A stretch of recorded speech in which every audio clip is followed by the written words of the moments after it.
over time, we have to accept. We have to. And we have to support and recognize the good that the technology and the engineering and the science and the math and the gifts that people have and are putting them to use for the development of the world. Yeah. You see, you know? Yeah, what I recognize about what COVID would have done. COVID would have put us in a position where technology must be embraced. And that's just the beginning and the end of it. So even when I want to fight it, it's just a reality. And, you know, times have changed. Times have changed. And that's just the reality. Times have changed. And so we have to look, how can we leverage this change? Right. You know, how can we make sure that this change become a part of us? Right. Now, Dr. Neil, we have to go to the phone lines for the time that we have left, another 15 minutes. The numbers to call are 466-2666, 466-2666, 662-8674, 662-8674, 767-4765, 767-4765. The international number, 1-239-645-4500. That's 1-239-645-4500. We welcome your calls.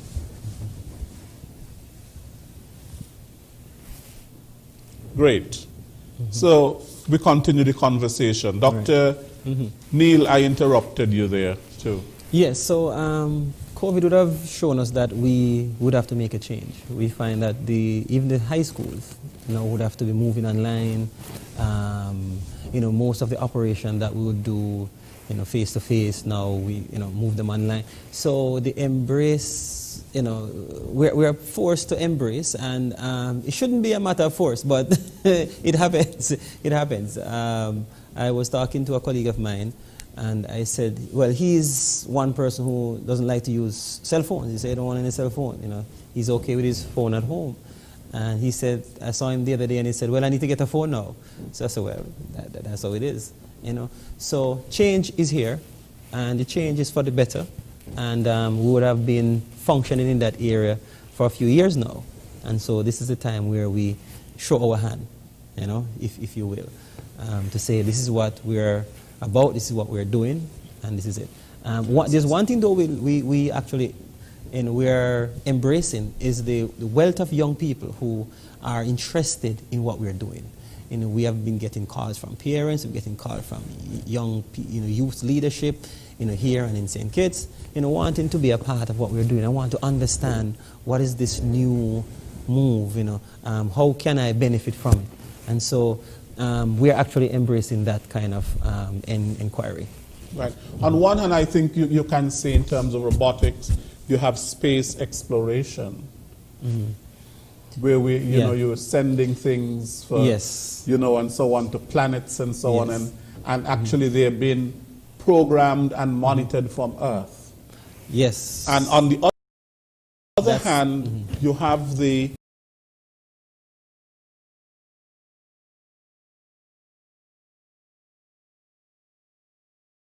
so while that can be, you know, in terms of exploration,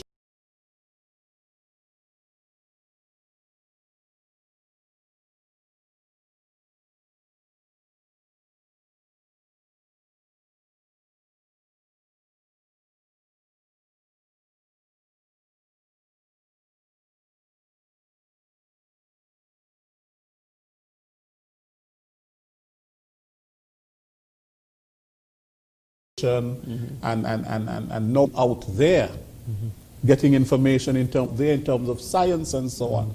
We also can and so on. We also can see where that sort of can be used to one's detriment in terms of weapons of mass destruction. As well, where you can stay here, you can stay in North Korea and program things to come and blow up ZIZ. You know, it is some sort of a programming that... Yeah, it boils back down to programming. To the science. The science, it boils back down to science. For every good deed, someone will change it into a bad deed. And so someone will try to modify it. And that is where legislation comes in. Okay, so let's hear us talk about the legislation. Yes. We do, what kind, well, let's put it this way. I know that recently the Parliament passed some anti-nuclear weapon bill, which basically seeks to, you know, to say, well, look, we do not support weapons of mass destruction. We are a responsible member of the international community and so on. But you were speaking about legislation. So that is something that is very, very important. And legislation is assists in, well, legislation is that police that says no, right? And that is very important to manage and put that in check. So while coding is beneficial to a number of persons, you know, we find that even in, and I use some of the Asian countries, they do have robots that help in the healthcare industry to take care of our elders and so forth. You know, you have persons on the other side who feel that they need to do some damage.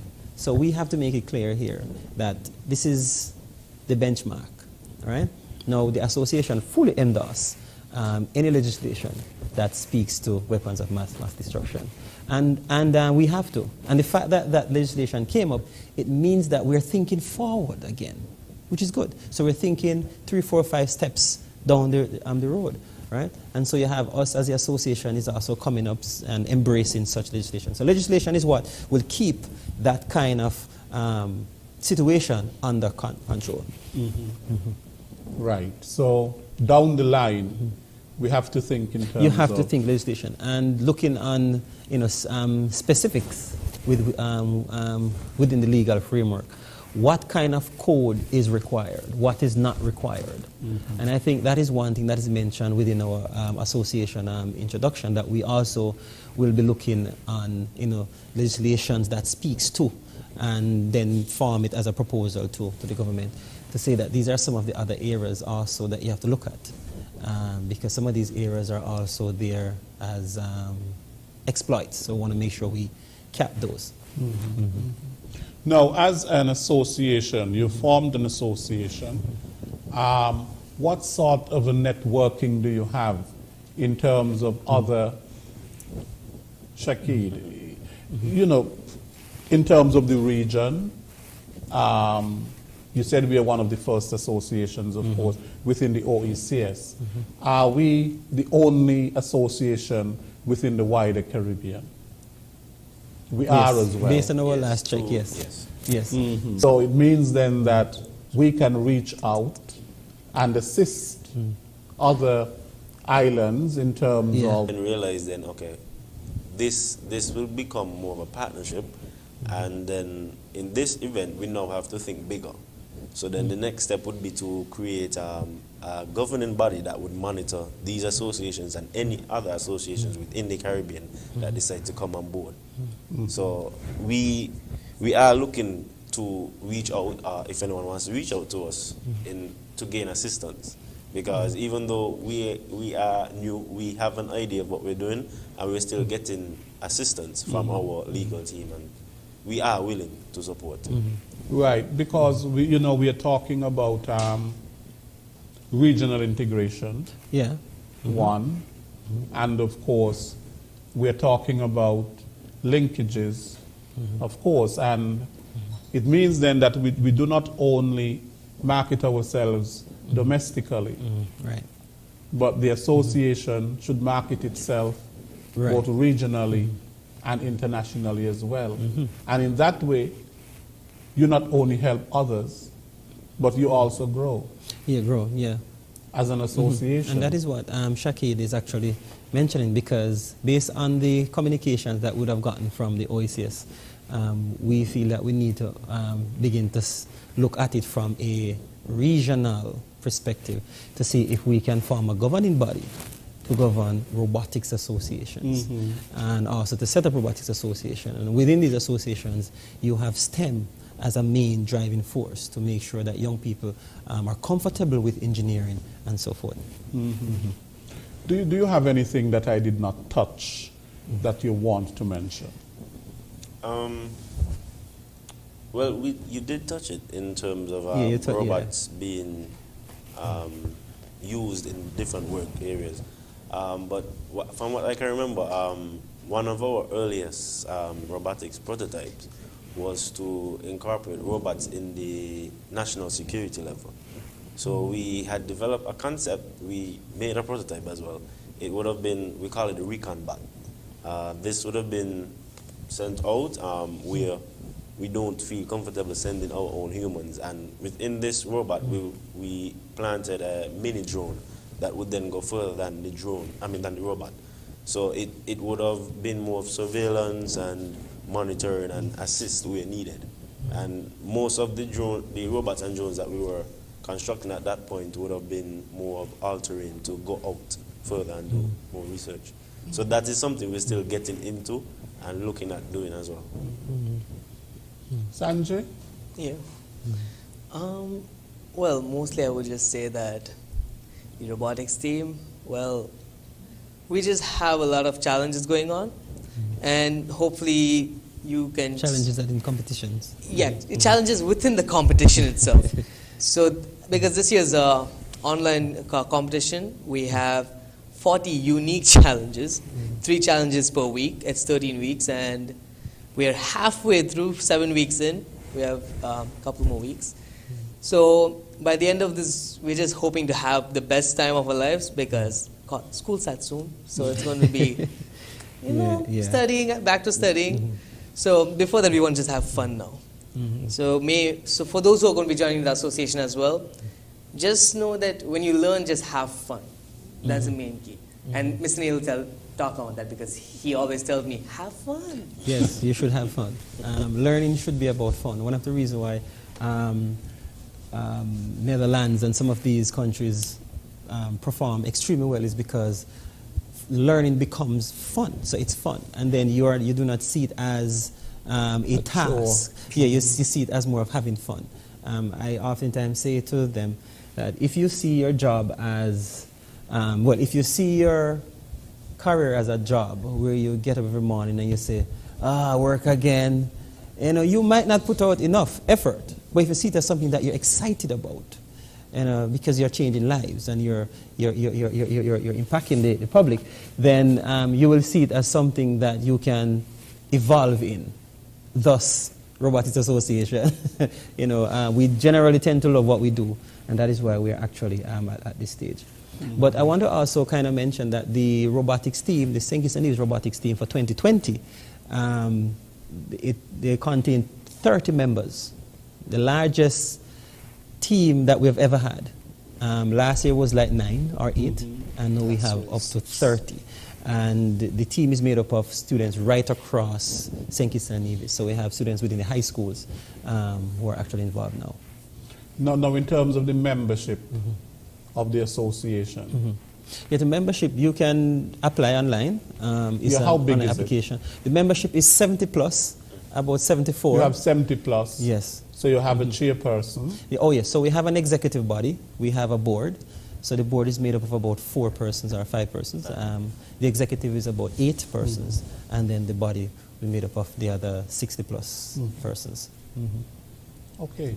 Well, we are out of time, and I am excited about this whole area of robotics. Yes. I wish I could build one to do certain things, And I do want to congratulate you on the formation of this association, the St. Kitts and Nevis Robotics Association, and for being, the leaders in this field in the OACS and in the Caribbean, being the first. And others, of course, I'm sure, would want to emulate you and your example. And, of course, for the history making, because it's history, made, and for your participation in these global challenges and so on. Albeit you can't participate this year because we know what is happening with the COVID-19 pandemic. But nonetheless... Well, they're actually participating, you know. You participate virtually? They're currently, they're participating now virtually. You're participating now virtually? Yeah. Right. And so, your work and your participation, your efforts and your creativity, of course, is being recognized on the international stage, and that is a great thing. So I congratulate you on that, and of course, invite young people with an interest to join the association. Definitely. As something good, and St. Kitts is on the move in terms of science and technology and engineering and the arts as well. We can't leave that out, and maths. And it is one of the ways, of course, in which we can see benefits coming to us, technological benefits in terms of our industries and all of that here in St. Kitts and Nevis. So thank you. Thank you. Thank you to Shakid, Sanjay, and Dr. Neil, who is the chairman and founder of the St. Kitts and Nevis Robotics Association. I want to thank all of you who joined us today for today's program, Working for You, with a very exciting, a very interesting topic, that of robotics technology, and of course, how it is changing how we live and how it is changing the world, more so for the better. I am Lesroy Williams, and next week we will be back with another edition of Working for You. Until then, take care. Follow all the safety and security protocols that have been put in place to protect you from the COVID-19 pandemic. See you next week.